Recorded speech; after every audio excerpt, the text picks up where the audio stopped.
Boa tarde, camaradas ligados na programação da Causa Operária TV. Aqui quem fala é o César. Opa, perdão, gente, tive um problema aqui. Aqui quem fala é o A revolta felina. César Chenhô. Estou junto aqui com a Adriana Machado, de Nova York. Tudo bem, Adriana? Tudo bem, companheiros? E também com o Tiago Assad. Onde você está hoje, Assad? Essa informação é melhor que a CIA não saiba, sabe, César? Vamos dizer que eu estou em Mato Grosso do Sul, aqui em Campo Grande, e deixar no ar aqui onde seria a localização real. Eu não vou falar onde é que eu estou, porque semana passada eu disse onde é que eu estava, depois eu fui vítima de bullying entre os companheiros, porque ele falou assim, por que você falou de onde você é, né? Como se tivesse alguma importância. Mas tem importância assim, eu estou falando desde Araraquara, cidade do interior paulista, grande cidade da Ferrinha. Bom, gente, hoje o tema do nosso podcast vai ser novamente o Peru. Semana passada nós não pudemos realizar o podcast aí por conta de outras atividades do partido, mas hoje estamos retomando aí com esse tema. Para a gente ter uma ideia, faz 2 semanas aí que a gente gravou o podcast sobre o Peru, sobre as eleições do Peru pela primeira vez, e ainda o resultado não foi oficializado, né? O resultado de Pedro Castilho não foi oficializado, apesar de que todas as urnas já foram apuradas e que ele tem aí a vitória. A gente achou que ia ter o resultado 24 horas depois, né? Estamos aqui 2 ou 3 semanas depois. O assunto ainda rendendo bastante, né, nesse contexto muito complicado que a América Latina está vivendo, né? Então, até esse atraso, uma coisa que eu gostaria de perguntar para vocês, porque a gente teve esse atraso também no Equador no primeiro turno, né? Que foi um atraso muito grande, demorou bastante para sair o resultado, né? E a impressão que tinha é que a burguesia estava meio que jogando ainda para saber quem ia para o segundo turno, né? Se ia o Iaco Pérez, se achava que o Iaco Pérez tinha mais chance de derrotar o Arauz, ou então o Guilherme Lasso, né, o banqueiro. E aí o resultado no segundo turno, quando parecia já que a burguesia já tinha na cabeça que quem tinha que ser eleito era o Guilherme Lasso, foi assim, rapidamente saiu, surpreendeu todo mundo, o resultado saiu em horas, né? No Peru a gente teve esse problema, né? Demorou muito para sair o resultado. E eu não estou falando só da oficialização, não. O resultado mesmo também demorou, né? As urnas, as últimas atas não eram contabilizadas, né? A impressão que dá é que, assim, parecia que era de propósito que estava sendo demorado para poder fazer uma contagem para ver quem ali seria o escolhido no finalzinho para governar o país, né? Aí agora a gente tem ele foi vitorioso, né? O Castilho, mas o resultado não é oficializado ainda, né? E aqui nos Estados Unidos também, né? O Trump e Biden, a eleição do Trump e do Biden demorou uma semana para sair os resultados, e a impressão era exatamente essa, que estava tendo com certeza alguma fraude, e que estava tendo negociação ali, e ao mesmo tempo esperando para a população acalmar, para não ter muita reviravolta popular, que enquanto fica nessa indecisão, o povo fica sem saber o que fazer, né? Porque não sabe o que vai acontecer, então desmobiliza. Parece que é um termômetro, né? O pessoal está medindo assim, o que a gente faz nesse tempo, quem a gente oficializa aí como presidente, né? Só para a gente também não parecer que a gente está falando não, que o voto impresso permite isso. Vamos lembrar que nas eleições para as últimas eleições municipais, o TSE teve um período aí grande de apagão no resultado das urnas eletrônicas também, então a impressão que dá é que é um período que o pessoal usa para realmente fazer algum tipo de manipulação, né? Decidir quem é que vai ser eleito e não tem nada a ver com o tipo de voto. Né? O que mostra também o impasse da própria burguesia, né? Não tem, apesar dela se apresentar muitas vezes, e alguns setores da esquerda apresentarem a burguesia como um grupo muito coeso, essa coesão ela está ruindo a passos vistos, né? E o caso do Peru, acho que ele mostra isso de maneira muito clara na medida em que nós tivemos todos esses atrasos e as eleições elas ainda estão sob contestação aqui pela extrema direita, né? A exemplo do padrão que vem sendo adotado já, a Adriana colocou nos Estados Unidos também.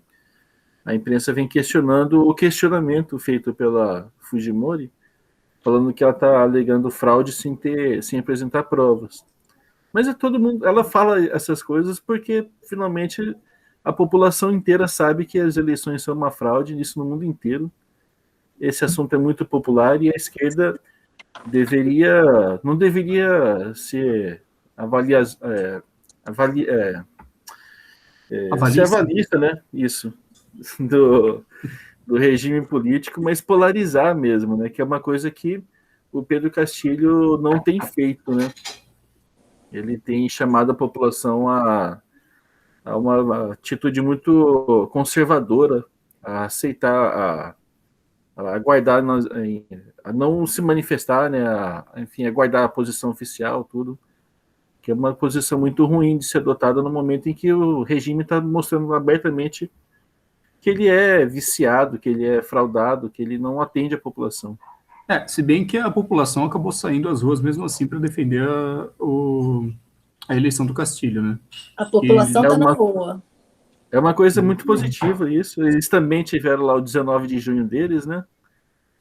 E mostra, inclusive, também, acho que isso é uma coisa interessante mesmo, César, porque a gente está vendo que essa tendência da explosão social, ela escapa muitas vezes do controle da própria esquerda, né? Exatamente. Você vê que a burguesia ela fica assustada, né? A gente vê que esse impasse, inclusive, né? A gente estava conversando antes de começar o podcast que a própria OEA está dizendo que não tem provas de que tenha havido uma fraude, né? Isso daí se dá muito, muito por conta da pressão popular, né? Ela tenta, alguns setores da burguesia, né? É preciso lembrar que o Massad disse que ela não é coesa, né? A burguesia ela não ela é uma classe formada por muitos setores, né? Então você tem gente que está apoiando, não que tenha alguém ali que seja democrático, né? Mas, por exemplo, você tem um setor que está apoiando um golpe nas ruas, você tem um setor que quer jogar uma coisa mais para o Congresso, você vai ter algumas contradições ali, né? E o que me parece, essa questão da OEA, parece ser um pouco isso, né? Sentiu o drama aí da população na rua, viu que é muito explosiva a tentativa de um golpe de Estado, as condições não estão totalmente dadas, né? Justamente pela população estar tá esperta, né? O Peru sofreu aí 2 golpes de Estado recentes, né? Então, a impressão que dá é, não, vamos dar uma acalmada aí. Você falou do dia 19 de junho, inclusive no dia 19, em São Paulo, eu vi algumas companheiras com a bandeira do Peru e cartazes falando não ao golpe de Estado no Peru, né? Você vê que já é uma mobilização que, inclusive, passa do próprio país, não é uma mobilização local, né? É uma coisa que passa para outros lugares e até se funde com a nossa mobilização, né? Peru, que é um país, os peruanos que são irmãos dos brasileiros, né? São os trabalhadores peruanos. É interessante notar que 70% da população não votou nem no Castilho, nem na Keiko no primeiro turno, né? Que é muito impressionante. A principal candidata da esquerda, Verônica Mendonça, saiu e apoiou o Castilho, mas teve aquela manobra da burguesia para tirar ela da jogada e impulsionar o Castilho, que acabou indo para o segundo turno com a Keiko, e aí resultou nesse embate, que é quase 50% para cada um, né? A diferença de votos é muito pequena, 50, 60 mil votos. Isso daí é interessante para a gente ver como ele é um candidato estranho, né? A gente também estava conversando, pedi para a Adriana falar aí as informações que ela leu mais acabadas posições direitistas do Castilho, mas serve para mostrar como ele é um candidato bem, assim, estranho, não dá para saber exatamente o que ele é, né? Eu estava dando uma lida que, uma matéria da Folha de São Paulo, que diz que ele está buscando abandonar a pauta esquerdista, né? É preciso ter cuidado porque a gente sabe que a imprensa portuguesa ela é a craque máxima aí em produção dos chamados fake news, né? Mas o que eu achei interessante que ela destaca é que o criador do partido, o Cerrón, me fugiu o primeiro nome dele, como de costume, né? Esqueci o nome de uma pessoa, mas tudo bem. O presidente do partido, ele Vladimir Cerrón. Vladimir Cerrón, boa. Ele está aí forçando para que o partido tenha uma posição mais à esquerda e que o governo seja mais à esquerda e que o Castilho não abandone essa pauta.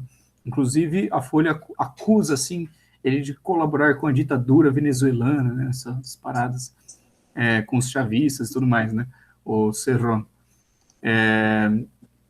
Ele está preso por corrupção, né? Um líder marxista, e fala que foi perseguido e agora eles estão existe muita fala de que ele que está por trás, de quem o Bloomberg, que é a agência de notícias daqui de Nova York, super imperialista, fala que para botar medo na população e no capital, fala que o Castilho, quem está por trás do Castilho é o Cerrón, que é um líder marxista corrupto, e ele é o fundador do partido Peru Livre, e que também que a Mendonça é que está por trás da parte econômica, que vai cobrar taxas e tal. Mas clássica posição de tentar... Cobrar... essa que é a pior corrupção, né? Essas duas são velhas, né? A de que vai cobrar impostos e a de que não é ele quem manda é outra pessoa, né? A gente viu isso aqui no Brasil também várias vezes. Bom, mas eu acho que isso daí também, essa questão que a Adriana mostrou é interessante, né? Dos 70% da população que não votou neles, né? Realmente, as eleições, o Castilho foi para o segundo turno com 16% dos votos, né? Um número muito baixo. E ele não tem o controle do Congresso, o que é interessante, né? Ele não vai ter, ele não tem a maioria, né? Isso porque justamente as eleições para o Congresso acontecem no primeiro turno. Então o Congresso foi montado ali com aquele esquema de com aquela distribuição de votos do primeiro turno, e aí ele foi para o segundo turno com uma margem muito pequena de votos, né? Então, e além disso, né, tem sempre aquela história de que a votação para o Congresso geralmente né, é manipulada de um jeito, a votação para presidente é manipulada de outra maneira, né? Mas ele vai ficar sem apoio dentro do Congresso, né? Ele vai ter uma oposição muito grande no parlamento. Ele já aparece também, né? Eu acho que é interessante esse ponto, porque além do Congresso, o próprio partido dele, ele já aparece com um problema sério ali, porque tem essa situação, né? De um partido que tem uma tendência mais esquerdista do que ele, e ao mesmo tempo tem o presidente do partido aí que está condenado por corrupção, e ele entra em choque com o próprio partido, porque ele é um defensor dessa pauta, né? Acho que a Adriana tem essa informação, né, Adriana? Eu estava lendo aqui sobre... Porque a gente escutou falar que ele é contra aborto, que ele tem umas posições direitistas, então eu fui ver um pouquinho mais o que ele fala, porque o projeto dele, ele tem uma cartilha de 100 primeiros dias de governo, o que ele faria, que fala assim, que o Peru Livre é socialista, reafirma sua posição ideológica, política e pragmática, com princípios básicos, claros, democráticos, descentralista, internacionalista, soberano, humanista, antiimperialista. Ou seja, né, ele pegou todas as palavras do dicionário e colocou no programa do... E fala Em assim, ordem alfabética. fala assim, somos socialistas. E quê? E daí? E a Keiko Fujimori fala que o que está acontecendo, que o Peru agora é o epicentro da confrontação entre o comunismo e a economia livre, entre o controle da imprensa e a liberdade de expressão. A imprensa coloca o Castilho, ou colocou durante antes da eleição, como terrorista, chavista, comunista. Mas quando você vê as informações, tudo bem, ele fala que vai fazer reforma agrária, ele vem do campo, né? E ele fala em soberania, mas quando ele fala do aborto, ele não fala só que não vai legalizar o aborto, ele não vai legalizar o aborto para nada. Quando ele fala do casamento gay, a Keiko fala que ela aceita a união gay, mas não a adoção. Ele fala que o casamento gay é pior que aborto, que primeiro vem a família. A igualdade de gênero para ele não é prioridade. A legalização de drogas não vai acontecer nem com maconha. E o pior que eu achei foi ele colocar que ele quer tirar o Peru do Pacto de São José, que é um pacto de direitos humanos que aconteceu em Costa Rica em 1969, que proíbe restabelecer a pena de morte, e ele está falando que vai considerar, primeiro ele falou que ia considerar, mas agora já está falando que vai colocar nessa Constituição, porque ele está falando que vai fazer uma nova Constituinte no prazo de 6 meses, ele está vai avaliar colocar a pena de morte para delitos de corrupção. Então, a gente vê aí uma confusão muito grande, que eu acho que é histórica no Peru, de uma confusão entre direita e esquerda, o que é direita, o que é esquerda, todo mundo acusado de corrupção, mas, na minha opinião, com essa vontade dele de colocar a pena de morte para delitos de corrupção, ele está correndo altos riscos de ser decapitado pelo imperialismo aí. Se ele continuar... E levar o presidente do partido dele também, né? Também. O Cerrón O Cerrón aí estava cerrado da cabeça aí se ele tivesse conseguido esse intento aí nefasto, né? Que não tem absolutamente nada a ver com pautas mínimas assim da esquerda. Você vê que ele só deu um Ctrl-C, Ctrl-V aí, algumas palavras aí do PSOL, mas emulando até talvez esses partidos esquerdistas aí que a gente tem aqui no Brasil, né? É uma coisa muito esquisita esse Pedro Castilho. E num país que é controlado pelos Estados Unidos economicamente, né? Tem várias ONGs, a gente fala sempre como que os Estados Unidos controlam o judiciário dos países, como no Brasil com a Lava Jato, no Peru também aconteceu com a Lava Jato. Então, é colocar o país em xeque, né?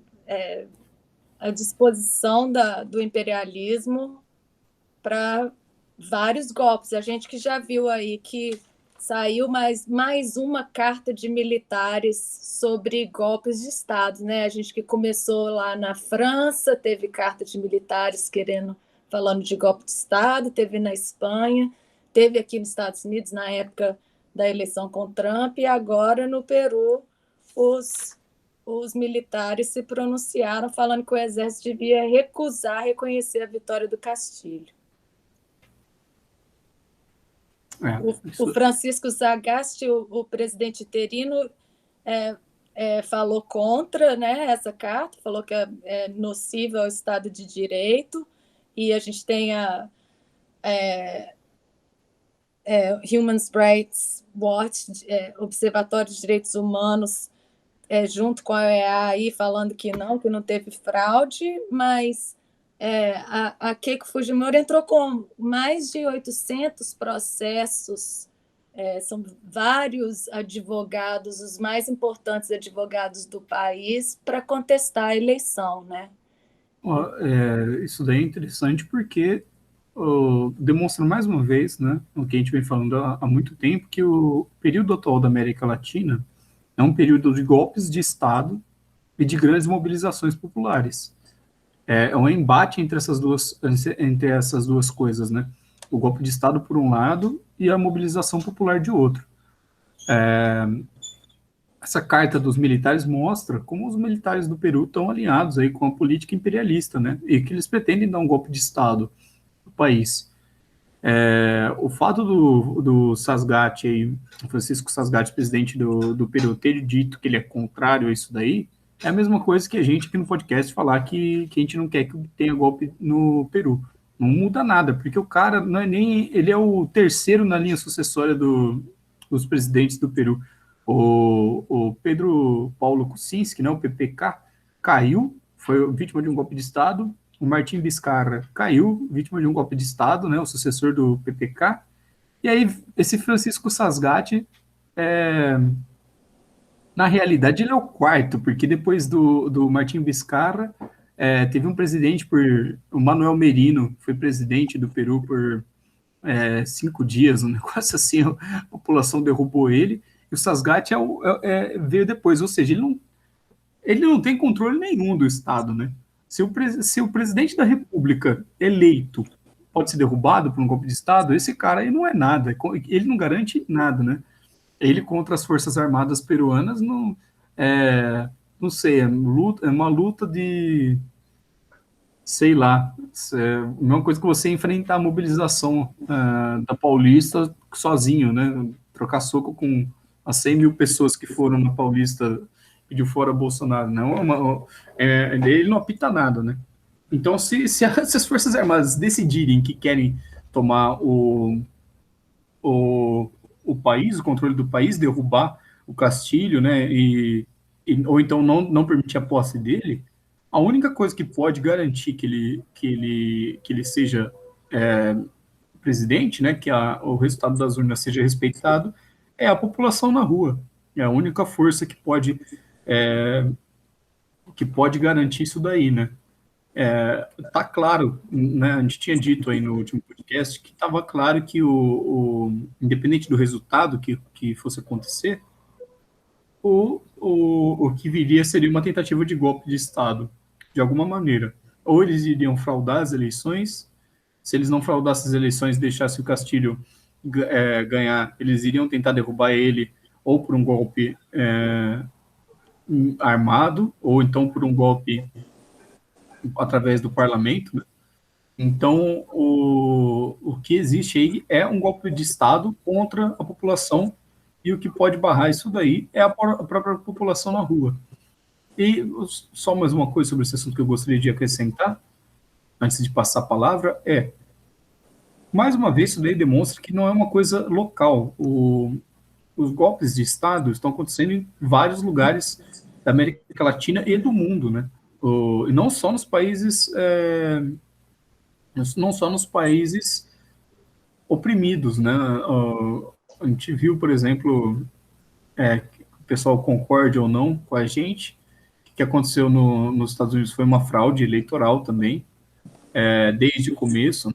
A gente veio batendo nessa tecla também de que o Biden não era nem para concorrer às eleições presidenciais, foi uma fraude dentro do Partido Democrata contra o Bernie Sanders. Então, a gente está num período de golpes de Estado, né? Internacional, não é só no Peru, não é só no Brasil, e isso daí serve de lição para a gente, né? Se a gente quiser impedir um golpe militar, mais um golpe no Brasil, né? Está dado essa situação que pode acontecer, é só aumentando as mobilizações que estão acontecendo no país, né? É a única maneira. Pegar esse ponto que você está colocando agora, a Adriana levantou também, que é a presença americana nos Estados Unidos, que é muito forte, e uma figura-chave que tem passado um pouco lá no Peru, uma figura-chave também da situação peruana que tem passado por baixo do radar aí, é justamente a embaixatriz, que foi apontada no final do ano passado. Você vê que é uma coisa que já vem se desenvolvendo, né, justamente naquele período de turbulência lá no Peru, que o César colocou agora, que começou uma onda de presidentes derrubados. A embaixatriz americana Lisa Kina, ela foi nomeada pelo Trump, e o Biden manteve ela como representante máxima dos Estados Unidos no país. Essa mulher, ela é oriunda da CIA, quer dizer, você tem ali a articulação máxima para golpes de Estado no mundo, em defesa do imperialismo, atuando diretamente ali no Peru, e mostrando a importância também da situação peruana para o imperialismo, né, para os Estados Unidos, mostrando também que, no que diz respeito à política externa americana, a eleição do Biden não trouxe ganhos para a América Latina, ao contrário do que pensa a esquerda. Ela trouxe, na verdade, uma radicalização do imperialismo, né? Essa figura do Trump foi mantida e agora ela ganhou meio que uma carta branca aqui para inclusive impulsionar uma política lá onde você vai pegar uma figura grotesca, que é essa figura daqui com o Fujimori, né? Vai ressuscitar uma figura odiada, né? Que é o pai dela, né? O Roberto Fujimori, para trazer de volta aquela política sanguinária que ele implementou, mas que atendeu os interesses dos Estados Unidos do imperialismo em geral, né? Contra os interesses da população peruana. E sim, para falar, Diana. Não, é que a gente vê o que eu mencionei antes das cartas militares dos militares na França, na Espanha e nos Estados Unidos, são os principais países, França e Espanha na Europa, e os Estados Unidos o principal país imperialista. Você vê os militares dando opinião na política abertamente, assim, é muito impressionante, né? É muito extremo. E lembrando que a situação do Peru, o Peru que é o país que é o segundo maior exportador de cobre do mundo, tem várias riquezas naturais. Eu queria só lembrar que, além dos presidentes que caíram, que o César falou, teve o Ollantaytambo, né, que era o militar esquerdista, que era ligado ao Chaves, que caiu pelo Odebrecht, e o Alan Garcia, que cometeu suicídio por causa da Odebrecht, da Lava Jato, né, dos escândalos da Odebrecht, da Lava Jato. E o Alan Garcia, que cometeu suicídio, então, também por acusações. Então, que a Lava Jato, que a gente sabe por experiência próxima e traumática, que é totalmente dirigido pelos Estados Unidos, pelo Departamento de Justiça dos Estados Unidos, destruiu não só a economia e a política do Brasil, mas também do Peru, né? E esses ataques do imperialismo mostram a situação de desespero que está, porque aqui nos Estados Unidos a situação é muito alarmante, de pobreza, de economia em problemas, de incerteza, né, do que vai acontecer. Então, acho que essa fraqueza do imperialismo, fraqueza da economia americana, vai se mostrando nos países que os Estados Unidos tenta manter controle, né? E se mostra aí pela incapacidade do sistema político de se manter e dessa interferência não só do sistema de justiça, mas também de instituições não governamentais, desde a época do Fujimori, a USAID já tinha muita influência no Peru. No último podcast eu falei sobre o Fujimori estar preso hoje, está sendo ainda julgado por ter esterilizado mais de 200 mil mulheres indígenas. Isso foi com o apoio do USAID, uma política fascista que conseguiu, né, colocou na Constituinte do Peru a política neoliberal e colocou políticas fascistas dessa de controle da população, de esterilizar a população pobre para continuar mantendo, para as elites continuarem mantendo controle. Então, o que a gente está vendo é uma coisa que começou há muito tempo, mas que agora está atingindo um ponto desesperante, assim, de extremo combate, para a gente ver que o Vargas Llosa, que era considerado esquerdista há pouco tempo, apareceu aí apoiando a Keiko Fujimori, né? No maior audácia. Eu ia só destacar isso. Se aí nos Estados Unidos a coisa tá feia, a gente tem sempre que imaginar. Imagina na periferia do mundo, né? Imagina aqui no Peru, né? E é isso que eles colocam quando eles apoiam abertamente uma candidata. Isso, a Adriana deu agora o informe de como que foi o período do Alberto Fujimori. Multiplica aí por alguma coisa aí acima de 10, você vai ter mais ou menos a amostra do que o imperialismo quer para o Peru agora, né? Num momento de crise muito mais acentuado do que nos anos 90.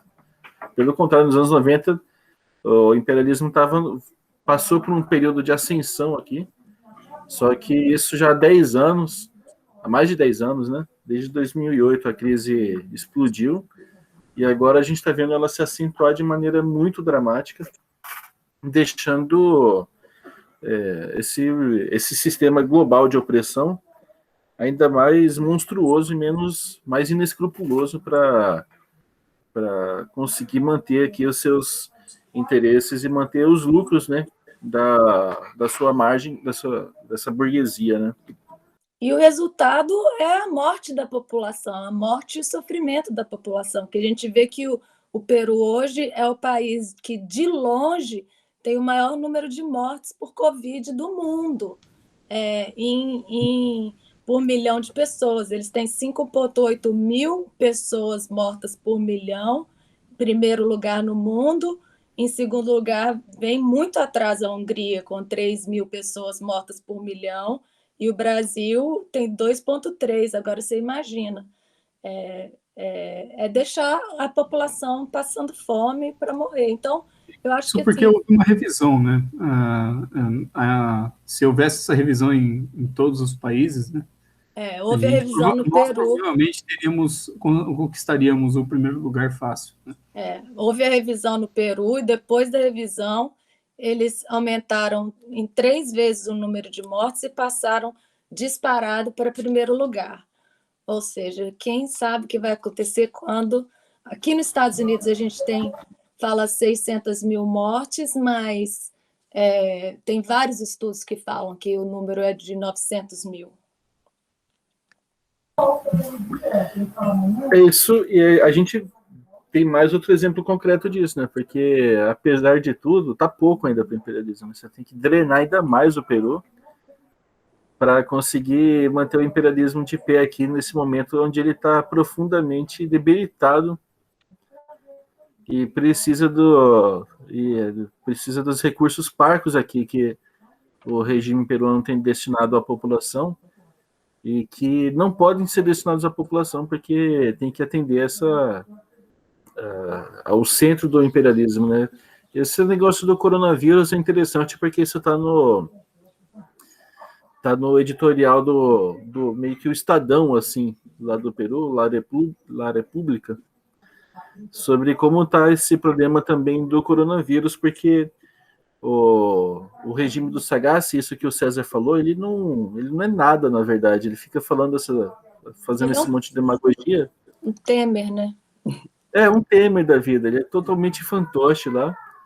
E eles estão destacando que o Peru tem capacidade para produzir testes, por exemplo, mas os testes que o governo utiliza são todos importados. Eles não são produzidos, os 3 produtores nacionais lá são simplesmente ignorados pelo regime, porque já é para ser um agente, assim, um procurador dos interesses americanos, e isso tem que ser feito com mais intensidade ainda e mais dureza também na hora de tratar a população, que eles já estão percebendo que ela vai se revoltar porque é o único caminho, a única resposta que existe para o neoliberalismo, né? Voltando um pouco atrás no que o Adriano tinha dito, né? O Mário Vargas Llosa, que é prêmio Nobel de Literatura e cumpria assim o, o lugar que o Fernando Henrique Cardoso cumpriu no Brasil, né? De parecer essa direita mais democrática, né? Até meio esquerdista, né? Apresentado pela burguesia, mas que na verdade é um direitista, um neoliberal que só quer ver a desgraça da população, né? Essa que é a realidade. Ele escreveu um artigo defendendo o golpe de Estado no Peru, defendendo que a fraude, a suposta fraude eleitoral, né? Que fosse revisado, fosse investigado o resultado eleitoral a favor da candidata fujimorista aí, da Keiko Fujimori, né? E o que é interessante é que quem compartilhou essa matéria aqui no Brasil é o Estadão. O Estadão, que é o jornal aí ligado ao PSDB, né? Que também dá bastante espaço aí para pessoas como Fernando Henrique Cardoso e tudo mais, né? Isso daí serve de lição para a gente para o ano que vem, ou até mesmo para um possível golpe de Estado, um alto golpe aí que o pessoal gosta de dizer nesse meio tempo, de que lado que essa direita democrática, supostamente democrática no Brasil, iria ficar, né? Se no Peru os caras são a favor de um golpe impedir o Castilho de aceder aí a ser presidente, né? É lógico que, assim, a gente defende que as eleições possam ser auditadas, né? Para que justamente as fraudes sejam impedidas. Mas que não é o caso, né? Claramente, a burguesia está forçando a barra aí para tentar dar um golpe de Estado, e ela não conseguiu fraudar as eleições no país, mas está tentando ainda de alguma maneira, impedir que o Castilho seja presidente, né? E com a ajuda dessa direita dita democrática. E da mídia, né? Recentemente, o Vargas Llosa não só usou a mídia para apoiar a Fujimori e tentar influenciar as eleições, mas recentemente 12 jornalistas pediram demissão, foram demitidos porque na hora da cobertura das eleições, eles estavam sendo forçados a fazer uma leitura do que estava acontecendo em favor da Keiko Fujimori. São 2 jornalistas, Carolina Miranda e Carlos Fonseca, foram demitidos, e depois disso vários pediram demissões, porque existe uma pressão aí da imprensa imperialista de criar uma narrativa, e quando existe essa coisa do autogolpe, a gente nem precisa esperar o autogolpe para ficar com medo dessa narrativa da imprensa. A gente vê com as manifestações que estão acontecendo aqui no Brasil e em todo lugar, a visão, o jeito que a imprensa coloca, que coloca em xeque, né? A gente vê a imprensa aí querendo mudar, tirar os partidos, tirar o vermelho das manifestações. A gente essa demissão dos jornalistas mostra como que existe uma pressão enorme para criar essa narrativa de tudo que a gente falou, né? De que existe uma fraude nas eleições, de que o Castilho é um comunista safado, essas coisas. Inclusive, as manifestações são a extrema-direita, ela é uma coisa engraçada, né? Ela é igual em todo lugar do mundo, né? Praticamente. O pessoal saindo às ruas com uma bandeira do Peru escrito não ao comunismo, né? Uma coisa engraçada que, se você vê o Pedro Castilho, eu não sei como tem gente na própria esquerda que acredita que esse cara é marxista de verdade, né? Você vê o que o programa do cara, as coisas que o cara diz, né? A equipe econômica que ele está montando e tudo mais, não dá para falar que esse cara é marxista, assim, não, nem de longe, né? Mas a esquerda, ela gosta de ser enganada, né? Às vezes ela vai na onda até do que a extrema-direita fala, né? Mas aí tem uma coisa, César, que eu queria colocar em discussão, porque assim, ele é um cara muito esquisito mesmo, mas a gente já está vendo manifestações de rua em defesa da população, em defesa da posse dele, né? Em defesa desse mandato dele. Que é uma coisa que eu acho interessante destacar, porque tudo bem, ele no final ele não. Ele chegou ao segundo turno aqui. O segundo turno é sempre uma coisa muito complicada. O partido defende que as eleições teriam que ser definidas no primeiro turno logo. Porque o segundo turno geralmente é uma manobra para fazer você votar em quem você não votaria, né?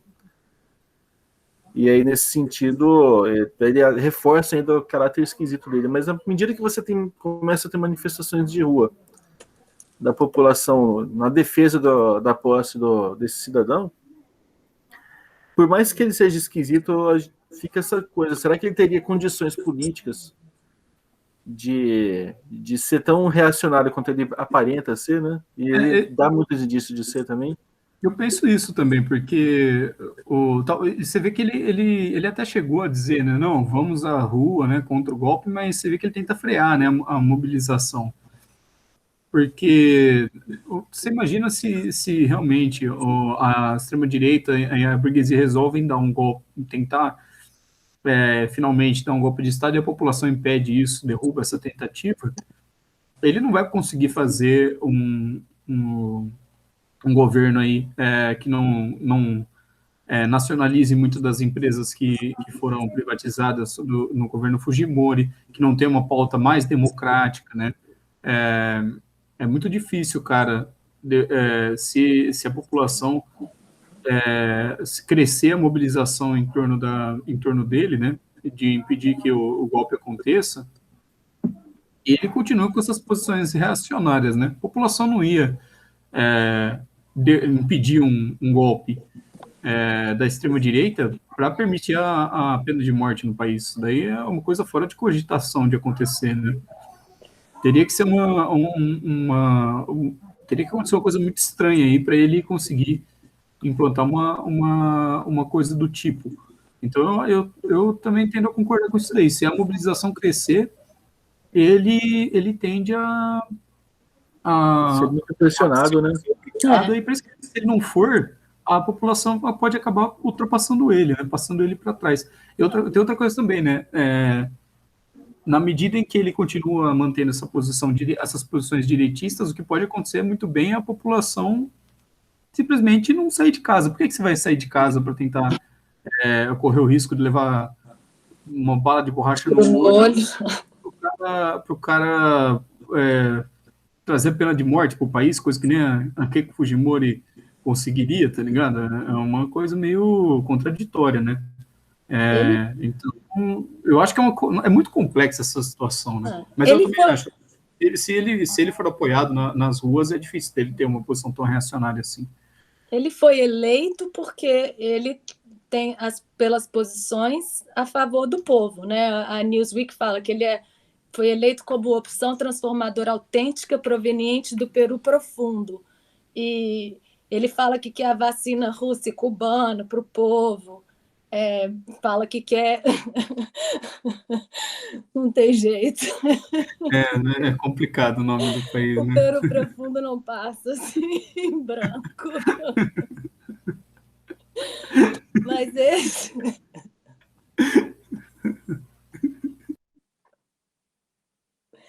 Ele foi eleito para isso. O povo está apoiando ele pela independência dos Estados Unidos, porque é muito clara essa opressão.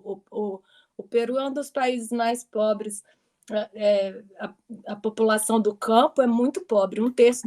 Quase um terço da população mora em Lima, mas a população do campo é muito pobre. E o que a gente falou, né? Tem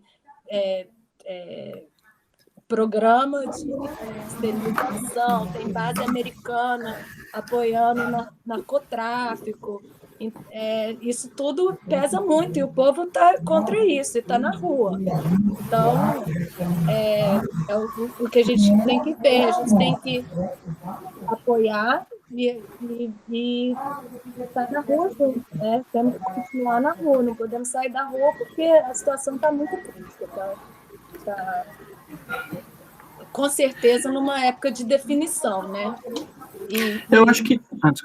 Não, é isso, muito, muito perigo à vista. Se a gente descuidar, a gente sabe, principalmente com essa nova crise da pandemia e dos Estados Unidos em desespero, pode dar muita merda.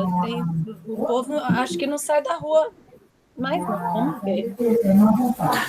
Uma coisa que eu acho interessante destacar também é esse fenômeno da polarização, como ele vai diluindo, né? Esfarelando assim, esse centro, na medida que fica muito claro quando Mário Vargas Llosa escreve em defesa da Keiko Fujimori, né, um monstro desse, e depois volta à tona para emprestar tudo o que ele restava assim, de autoridade intelectual para ele, para defender já o golpe de Estado aberto aqui, porque é evidente para qualquer pessoa minimamente normal que o Castilho, por mais esquisito que ele seja, ele está lutando aqui contra um sistema que está orientado para colocar a Fujimori no poder, né?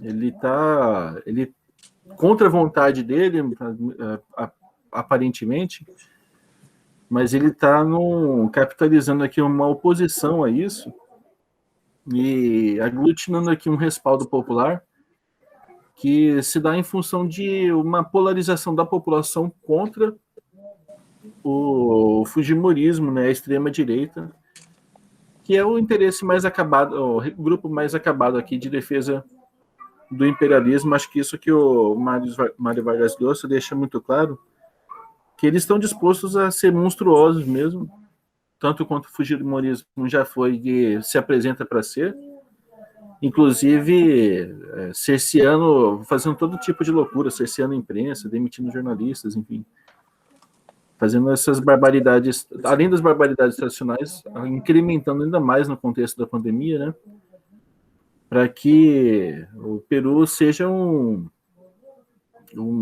instrumento aqui do enriquecimento da burguesia imperialista, e enquanto de um outro lado você tem essa outra polarização que vai além do que o próprio Castilho muitas vezes defende, né? Acho que isso coloca também uma lição para o resto da América Latina, para o nosso país também, de cada vez mais nós vamos ver dois polos apenas, e ou você está de um lado ou você está de outro, não existe meio termo, né? A gente vê tanta semelhança entre os processos, a gente vendo aqui na época das eleições os empresários ameaçando os trabalhadores que iam votar no Castilho. Quantas vezes a gente já não viu isso no Brasil, os empresários ameaçando os trabalhadores que querem votar no PT, né? Os jornais mostrando que o dólar ia aumentar se ele fosse eleito, igual no Brasil, fala que o dólar vai aumentar. Então, acho que isso mostra que nós estamos juntos, né? O povo está junto nessa luta anti-imperialista, e é só na rua que a gente consegue combater. E precisa, se a gente vê o caso da Colômbia, que já estão na rua há 1 mês e meio, todos os dias, né? A gente vê que a luta não é fácil, não vai ser uma manifestação no fim de semana a cada mês que vai resolver a situação, não. Bom, companheiros, eu acho que o programa já está se encaminhando para o fim, né? Gostaria de dar mais algum recado aí? Falar mais alguma coisa?